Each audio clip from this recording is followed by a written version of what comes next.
बहुत समय पहले की बात है।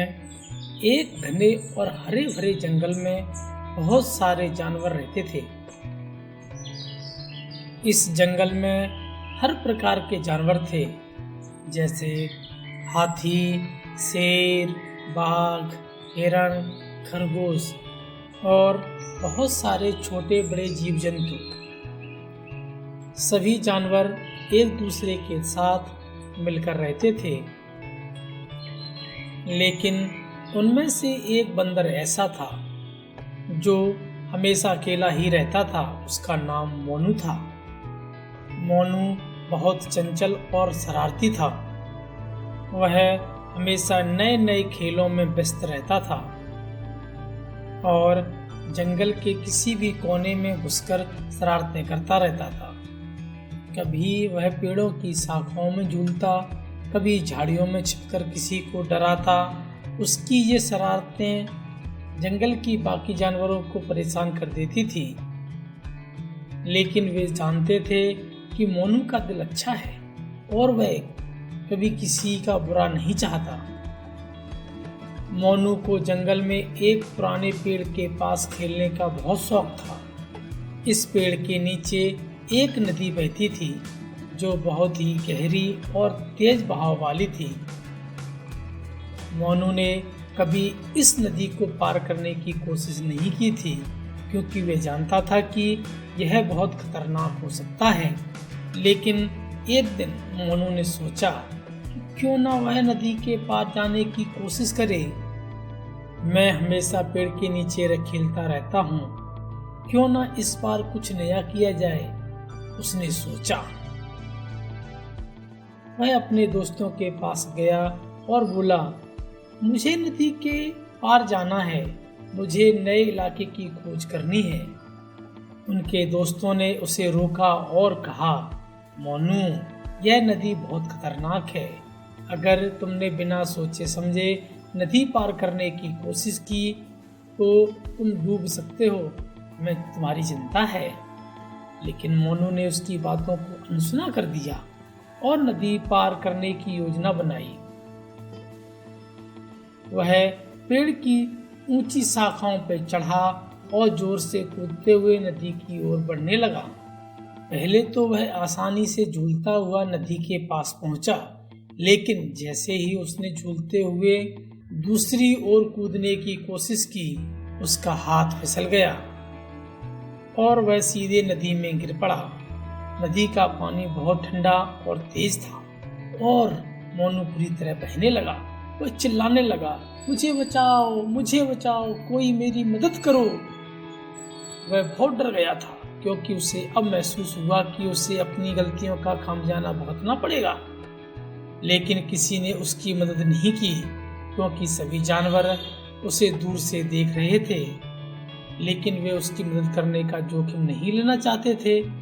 इसी बीच जंगल में हाथी का एक बड़ा दल आ रहा था। हाथी को मोनू की चीखें सुनाई दी। हाथी ने तुरंत अपनी सूंड का इस्तेमाल किया और मोनू को नदी से बाहर खींच लिया। तुम ठीक हो? हाथी ने पूछा। मोनू कांपते हुए बोला, हाँ, अब मैं ठीक हूँ, लेकिन मैंने गलती की है। मुझे अपनी योजना पर फिर से विचार करना चाहिए था। हाथी हंसते हुए बोला, तुमने जो किया वह बहुत जोखिम भरा था, लेकिन अब तुम ठीक हो और यह सबसे महत्वपूर्ण बात है। याद रखो, हमेशा अपनी सीमा जानो और बिना सोचे समझे कदम नहीं उठाओ। मोनू ने सिर झुकाते हुए कहा, हाँ, मुझे अपनी गलती का एहसास हो गया है। अगली बार मैं बिना सोचे समझे कोई कदम नहीं उठाऊंगा। तभी जंगल के दूसरे जानवर भी वहां आ गए और मोनू से कहा, हमें तो तुमसे उम्मीद थी कि तुम्हारी सलाह मानोगे। अब तुमने अपनी गलती मान ली है, यह अच्छा है। मोनू ने अपनी सीख ली और यह वादा किया कि वह अब कभी भी बिना सोचे समझे कोई कदम नहीं उठाएगा। वह हमेशा अपने दोस्तों और बड़े जानवरों की सलाह पर ध्यान देगा। कहीं बहुत दूर एक छोटे से गांव में राजू ने नन्हे तारों के बारे में सुनते थे। वे कहते थे कि नन्हे तारे रात को सबसे ज्यादा चमकते हैं और लोग उनकी रोशनी में खो जाते हैं। इसीलिए हर साल नए साल के दिन लोग इनका इंतजार करते थे ताकि नया साल उनके लिए उजाला भरा हो। गांव में रहने वाले बच्चे भी बहुत उत्साहित थे। नए साल के दिन के लिए वे भी नन्हे तारों की रोशनी को देखने के लिए उत्सुक थे। एक छोटे से लड़के का नाम था राजू। वह बहुत उत्साहित था नन्हे तारों की रोशनी को देखने के लिए। उसने सोचा, मैं भी चाहता हूँ नन्हे तारों की रोशनी में लोगों की मदद करूं। कहीं दूर आसमान से तारा राजू की मन की बात सुन रहा था। वह आसमान से राजू के पास आया और राजू ने उसे अपने पास रख लिया, अपना दोस्त बनाकर। नए साल की रात को जब नन्हे तारे बहुत ही चमक रहे थे, राजू ने एक छोटी सी गुफा बनाई और उसमें नन्हे तारों को सुरक्षित रखा। उसने सोचा, ये तारे मेरी गुफा में सुरक्षित रहेंगे और जब चाहेंगे तो उन्हें दुनिया को दिखा पाऊंगा। सुबह होते ही लोग नए साल के अवसर पर नन्हे तारों की रोशनी खोजने निकले, लेकिन कुछ अजीब हुआ। वे नन्हे तारे नहीं देख पा रहे थे। राजू को देखकर किसी ने पूछा, राजू, तूने नन्हे तारे देखे हैं? राजू ने उत्साहित होकर उन्हें अपनी गुफा ले जाने के लिए कहा।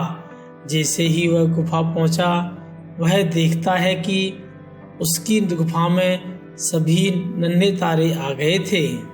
वे तारे राजू से बोले, राजू, तुम्हारी वजह से और प्यार दोस्ती के कारण हम सभी यहाँ हैं।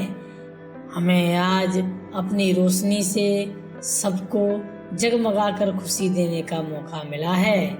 राजू बहुत खुश था। वह नन्हे तारों के साथ गांव में चला गया और सभी लोगों को नन्हे तारों की रोशनी में खोजने की सलाह दी। बादशाह का मन बहलाव करने के इरादे से बीरबल ने गधे की तारीफ के पुल बांधते हुए कहा, जहांपना, इसके चेहरे से ऐसी बुद्धिमानी झलक रही है कि शायद सिखाने पर यह पढ़ना लिखना भी सीख जाए। बादशाह भी कम नहीं थे। बादशाह ने बात को पकड़ ली और सेवक को आदेश दिया कि वह गधे की रस्सी बीरबल के हाथ में थमा दे। तत्पश्चात उन्होंने कहा, बीरबल, ले जाओ इसे, महीने भर में पढ़ा लिखा कर वापस लाना। बीरबल को यह समझने में देर नहीं लगी कि अगर वह इस काम में विफल हो गया तो नतीजा क्या होगा। ठीक 1 महीने बाद उसी गधे की रस्सी थामे बीरबल दरबार में हाजिर हुए। बादशाह ने पूछा, क्या गधा पढ़ लिख गया है? बीरबल, हाँ जापना, कहते हुए एक मोटी सी पोथी गधे के सामने रख दी। गधा जुबान से पोथी पन्ने पलटने चला गया और तीसरे पन्ने पर पहुंचकर जोर जोर से रेंकने लगा। बीरबल ने कहा, देखिए जापना, अपनी भाषा में किताब पढ़कर सुना रहा है। बादशाह और उसके दरबारी चकित रह गए। बादशाह ने पूछा, बीरबल, तुमने यह चमत्कार कैसे किया? बीरबल ने बड़ी शान से जहापना को समझाया। कहा, जहापना, पहले रोज मैं मुट्ठी भर घास पोथी की जिद और पन्ने के नीचे रख दी। दूसरे दिन मैंने घास दूसरे पन्ने पर रख दी और पोथी बंद कर दी। गधे ने उसे खोलकर घास खा ली। फिर रोजाना इसी तरह से आगे के पन्ने पलटने लगा। जहां घास नहीं मिलती वहीं गधा गुस्से से रेंकने लगता। बादशाह बीरबल की चतुराई पर मुस्कुराए बिना नहीं रह पाए या नहीं रह सके। सारे दरबारी भी उसकी तारीफ करने लगे। सुनहरी धूप से नहाया हुआ एक छोटा सा गांव था, सुखपुर। इस गांव में 3 दोस्त रहते थे, राजू, मुकेश और चतुर सुजान। सुजान अपनी तेज बुद्धि और समझदारी के लिए पूरे गांव में मशहूर था। वह मुश्किल से मुश्किल समस्या का हल खोज निकालता था। राजू एक सीधा साधा लेकिन मेहनती लड़का था। उसे खेतीबाड़ी में रुचि थी और वह अपने पिता के साथ खेतों में काम करता था।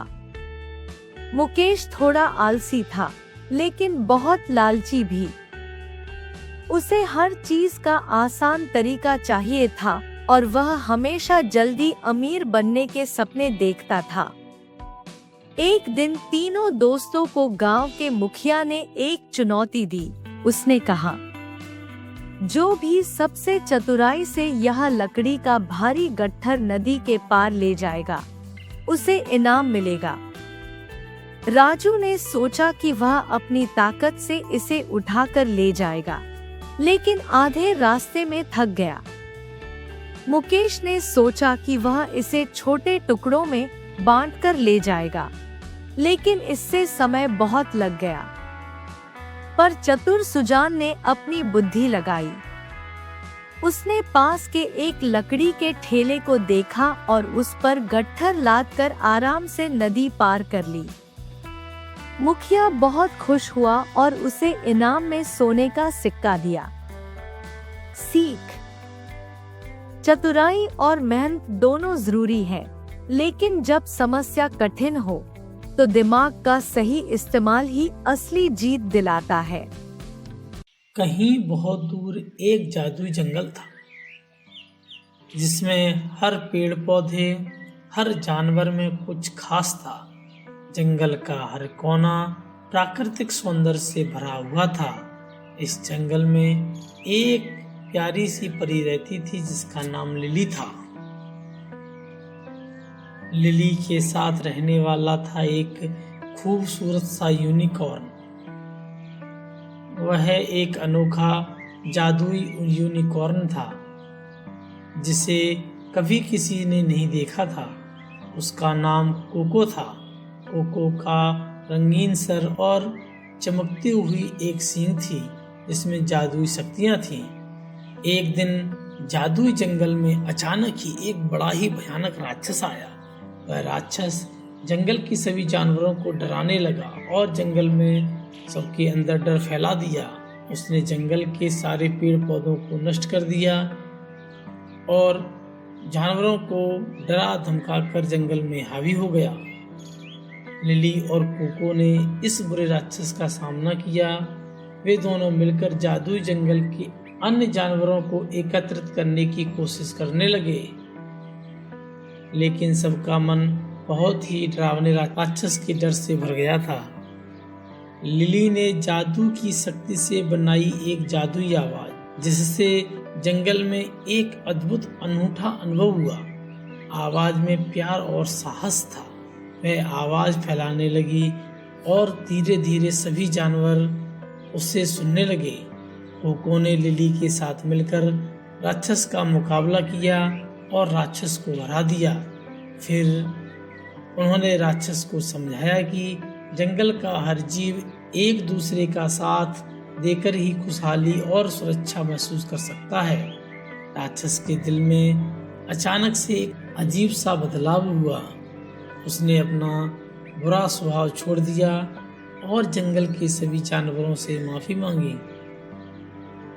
उसने अब जंगल के सभी जानवरों की सहायता करने का वचन लिया। जादुई जंगल में फिर से खुशियों का माहौल बन गया। लिली और कोको ने एक साथ मिलकर जंगल को फिर से खुशहाली और अमन चैन की दिशा में ले जाने में सफलता पाई। गांव के बाहर एक छोटी सी नदी बहती थी, जिसके किनारे एक विशाल पीपल का पेड़ था। उसकी घनी छाया में बैठकर गांव के लोग अपनी थकान मिटाते थे।